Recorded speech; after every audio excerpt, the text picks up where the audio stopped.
Well, good morning, everybody. Thank you for coming out to this wonderful event. I don't have any of my own words to share with you. I'm going to allow Aldo Leopold to speak for me.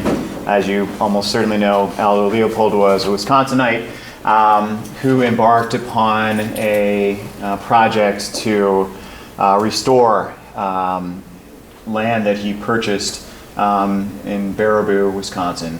And he developed an idea known as the land ethic, which is basically an idea that humans are not separate from the land, but part of it. So I'm going to read a few excerpts from a San County Almanac published in 1949 posthumously. Aldo Leopold died a few months before this book was published, saving a neighbor from a fire. All ethics so far evolved rest upon a single premise, that the individual is a member of a community of interdependent parts. His instincts prompt him to compete for his place in that community, but his ethics prompt him also to cooperate, perhaps in order that there may be a place to compete for. The land ethic simply enlarges the boundaries of the community to include soils, waters, plants, and animals, or collectively, the land. This sounds simple. Do we not already sing our love for and obligation to the land of the free and the home of the brave? Yes, but just what and whom do we love? Certainly not the soil, which we are sending helter-skelter downriver. Certainly not the waters, which we assume have no function except to turn turbines, float barges, and carry off sewage. Certainly not the plants, of which we exterminate whole communities without batting an eye. Certainly not the animals, of which we have already extirpated many of the largest and most beautiful species. A land ethic, of course, cannot prevent the alteration, management, and use of these resources, but it does affirm their right to continued existence, and at least in spots, their continued existence in a natural state. In short, a land ethic changes the role of Homo sapiens from conqueror of the land community to plain member and citizen of it. It implies respect for his fellow members, and also respect for the community as such. In human history, we have learned, I hope, that the conqueror role is eventually self-defeating. Why? Because it is implicit in such a role that the conqueror knows, ex cathedra, just what makes the community clock tick, and just what and who is valuable, and what is who is worthless in community life. It also turns out that he knows neither, and that is why his conquests eventually defeat themselves. In this biotic community, a parallel situation exists. Abraham knew exactly what the land was for. It was to drip milk and honey into Abraham's mouth. At the present moment, the assurance with which we regard this assumption is inverse to the degree of our education. The ordinary citizen today assumes that science knows what makes the community clock tick. The scientist is equally sure that he does not. He knows that the biotic mechanism is so complex that its workings may never be fully understood.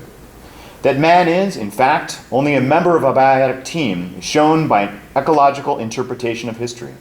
Many historical events, hitherto explained solely in terms of human enterprise, were actually biotic interactions between people and land. The characteristics of the land determine the facts quite as potently as the characteristics of the men who lived on it. Conservation is a state of harmony between man and land. Despite nearly a century of propaganda, conservation still proceeds at a snail's pace. Progress still consists largely of letterhead pieties and convention oratory. On the back 40, we still slip 2 steps backward for each forward stride. The usual answer to this dilemma is more conservation education. No one will debate this, but it is certain that only the volume of education needs stepping up. Is something lacking in the content as well? It is difficult to give a fair summary of its content in brief form, but as I understand it, the content is substantially this: obey the law, vote right, join some organizations, and practice what conservation is profitable on your land. The government will do the rest. Is not this formula too easy to accomplish anything worthwhile? It defines no right or wrong, assigns no obligation, calls for no sacrifice, implies no change in the current philosophy of values. In respect of land use, it urges only enlightened self-interest. Just how far will such education take us? An example will perhaps yield a partial answer. By 1930, it had become clear to all except the ecologically blind that southwestern Wisconsin's topsoil was slipping seaward. In 1933, the farmers were told that if they would adopt certain remedial practices for 5 years, the public would donate CCC labor to install them, plus the necessary machinery and materials. The offer was widely accepted, but the practices were widely forgotten when the 5-year contract was up. The farmers continued only those practices that yielded an immediate and visible economic gain for themselves. This led to the idea that maybe farmers would learn more quickly if they themselves wrote the rules. Accordingly, the Wisconsin legislature in 1937 passed the Soil Conservation District Law. This said to farmers, in effect, "We, the public, will furnish you free technical service and loan you specialized machinery if you will write your own rules for land use. Each county may write its own rules, and these will have the force of law."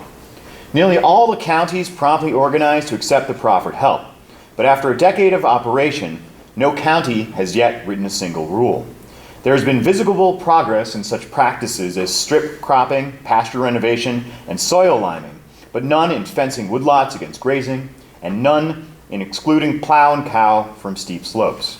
The farmers, in short, have selected those remedial practices which were profitable, and ignored those which were profitable to the community, but not clearly profitable to themselves. When one asks why no rules have been written, one is told that the community is not yet ready to support them. Education must precede rules. But the education actually in progress makes no mention of obligation to land over and above those dictated by self-interest. The net result is that we have more education but less soil, fewer healthy woods, and as many floods as in 1937.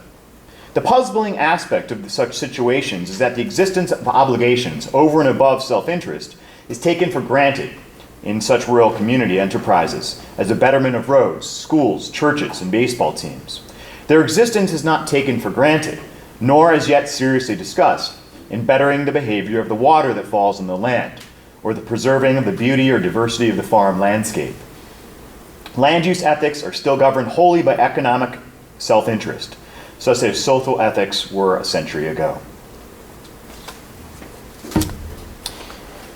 It is inconceivable to me that an ethical relation to land can exist without love, respect, and admiration for land, and a high regard for its value. By value, I of course mean something far broader than mere economic value. I mean value in the philosophical sense. Perhaps the most serious obstacle impeding the evolution of a land ethic is the fact that our educational and economic system is headed away from, rather toward, an intense consciousness of land. Your true modern is separated from the land by many middlemen and by innumerable physical gadgets. He has no vital relation to it. To him it is a space between cities in which crops grow. Turn him loose for a day on the land, and if the spot does not happen to be a golf links or a scenic area, he is bored stiff. If crops could be raised by hydroponics instead of farming, it would suit him very well. Synthetic substitutes for wood, leather, wool, and other natural land products suit him better than the originals. In short, land is something he has outgrown. Almost equally serious as an obstacle to a land ethic is the attitude of the farmer, for whom the land is still an adversary, or a taskmaster that keeps him in slavery. Theoretically, the mechanization of farming ought to cut the farmer's chains, but whether it really does is debatable. One of the requisites for an ecological comprehension of land is an understanding of ecology, and this is by no means coextensive with education. In fact, much higher education seems deliberately to avoid ecological concepts. An understanding of ecology does not necessarily originate in the courses bearing ecological labels. It is quite as likely to be labeled geography, botany, agronomy, history, or economics. This is as it should be, but whatever the label, ecological training is scarce. The case for a land ethic would appear hopeless, but for the minority which is in obvious revolt against these modern trends. The key log, which must be moved to release the evolutionary process for an ethic, is simply this. Quit thinking about decent land use as solely an economic problem. Examine each question in terms of what is ethically and aesthetically right, as well as what is economically expedient. A thing is right when it tends to preserve the integrity, stability, and beauty of the biotic community. It is wrong when it tends otherwise. It, of course, goes without saying that economic feasibility limits the tether of what can or cannot be done for land. It always has and it always will. The fallacy the economic determinists have tied around our collective neck, and which we now need to cast off, is the belief that economics determines all land use. This is simply not true. An innumerable host of actions and attitudes, comprising perhaps the bulk of all land relations, is determined by the land user's taste and predilections, rather than by his purse. The bulk of all land relations hinges on investment of time, forethought, skill, and faith, rather than on investments of cash. As a land user thinketh, so is he. I purposely presented the land ethic as a product of social evolution, because nothing so important as an ethic is ever written. Only the most superficial student of history supposes that Moses wrote the Decalogue. It evolved in the minds of a thinking community, and Moses wrote a tentative summary of it for a seminar. I say tentative because evolution never stops. The evolution of a land ethic is an intellectual as well as emotional process. Conservation is paved with good intentions which prove to be futile, or even dangerous, because they are devoid of critical understanding, either of the land or of economic land use. I think it is a truism that as the ethical frontier advances from the individual to the community, its intellectual content increases. The mechanism of operation is the same for any ethic: social approbation for right actions, social disapproval for wrong actions. By and large, our present problem is one of attitudes and implements. We are remodeling the Alhambra with a steam shovel, and we are proud of our yardage.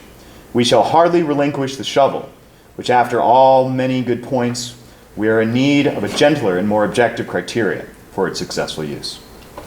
Thanks.